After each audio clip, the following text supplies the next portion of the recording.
Hello guys, welcome back to my channel Rupali Loot Ganesh. কেমন আছো সবাই? আশা করছি খুব ভালো আছো। আমি খুব ভালো আছি। সবাইকে গুড মর্নিং। আর এই যে সকাল সকাল সকাল বাজে, এখন বাজে প্রায় 8:30 9টা। আর আমি চা খেতে বসে পড়েছি। আজকে যেহেতু বুধবার, এখানে ব্রেকফাস্টে নিয়েছি আমি হলো দুধ নিয়েছি, আর এখানে হলো ডিম টোস্ট নিয়েছি। তারপর একটু খেয়ে তারপর একটু 2 মিনিটের মতন রয়েছি। তারপরে ভাবলাম যে ম্যাগি ডিম দিয়ে বানিয়েছি সেটা খেয়ে নিই। তো ঝটপট করে সেটা খেয়ে নিই। ম্যাগিটা বেশ স্বাদ লাগছিল। আর আমার পেট ভরে গিয়েছে দুধ খেয়ে, কিন্তু কিছু করার নেই, আমার যেহেতু যেতে লাগবে। তো আজকে আমি একটু বেরোবো ঘর থেকে, তো ভাবলাম যে না, আমার খেয়ে নিই। আমার যেহেতু ব্রেকফাস্টটা সকাল সকালটা মানে একটু ভালোভাবে ভারীভাবে করলে এত 10টা 11টা পর্যন্ত এত টেনশনে থাকতে হয়, কোনো খিদা টিদা লাগে না।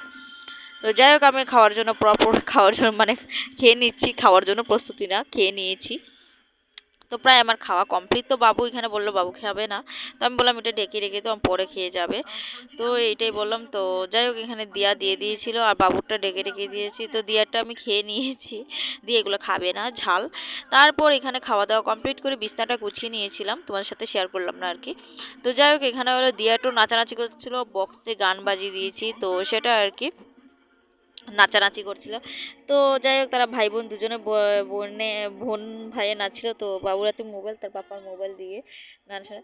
তারপর আমি একটু বেরিয়ে চলে আসলাম, বোন তাগরে রাস্তা পেয়েছি। তারপর আমরা গাড়ি করে এখানে তাগরকে পাঠিয়ে দিয়েছি। তারপর আমি একটু যাব ব্যাংকে।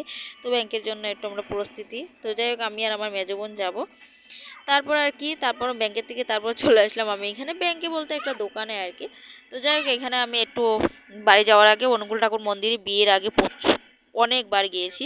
তো বিয়ের আগে গিয়েছি, বিয়ের পরে একবারও গেছি না। তো অনুকূল ঠাকুর মন্দিরটা একটু বসে আছি এখানে প্রসাদ খাওয়ার জন্য। প্রসাদ আর খাওয়া হলো না। তারপর মন্দিরটা কেমন লাগলো তোমাদের সাথে, আমাদের বদরপুর জুমবস্তি মন্দির অনুকূল ঠাকুর মন্দির কেমন লাগলো একটু ভিডিওটা কমেন্ট করে বলবে প্লিজ প্লিজ। তো যাই হোক, এখানে মন্দিরে আমরা সবাই এখানে বসে আছি, আমি বসে আছি, বোনকে বললাম একটু ভিডিও করে। তারপর মন্দির থেকে চলে আসলাম ঘরে, আর বোন এখানে যাচ্ছে দোকানে। তো আমি ঘরে চলে আসলাম, আমার বাড়ির রাস্তা একদম ফাঁকা, তো কেউই নেই। তো কি করব, কিছু করার নেই। তারপরে এদিকে খুলে এসে দেখলাম আমার মা এখানে বসে আছে, টিফিন করছে। তো যাই টিফিন বলতে আর কি, বৌদি এখানে রুটি বানাচ্ছিল, মাকে দিয়েছিল রুটি বানিয়ে। তারপর আর কি আমি একটু নাটক করে নিলাম। তারপর ভাই এখানে মাছ আনলো, মাংস আনলো, সেগুলো রান্না বাড়া খাওয়া দাওয়া হবে। তো যাই হোক, এখানে ভাই আর মা গল্প করছিল, সবজি বাজার এনেছে, সবজির হিসাব করছে তারা দুজন মিলে। তো যাই হোক, কত কত আনছে। তো যাই হোক, এখানে ফুর্তিও হচ্ছিল, কথা বলছে। তারপর আমি ভাত বসিয়ে দিলাম, আর এখানে আলু ভাজতে দিয়ে দিলাম, যেহেতু মাংস অল্প করে আনছিল ভাইয়ে। তো তো সেটাকে আর কি ভাজার জন্য একদম প্রস্তুতি। তো আমি ভাবলাম আমি রান্না করে নিই, তো বোনকে বললাম তুই একটু ইয়ে করে দে।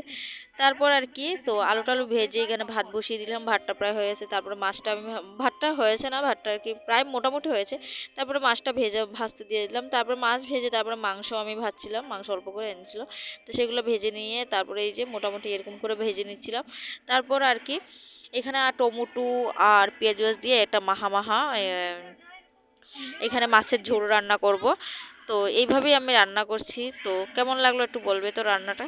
তো যাই হোক, এখানে আমি রান্না করে তারপর এদিকে কিন্তু আমি আরেক চুলাতে বসিয়ে দিয়েছি টমেটোর টক বানাবো। তাই শস্য ফোড়ন দিয়ে আমি কিন্তু টমেটোর টক বসাই দিলাম। তো কেমন লাগলো ভিডিওটা, ভালো লাগলো লাইক শেয়ার কমেন্ট অবশ্যই করো, পাশে থাকবে। টাটা সবাইকে।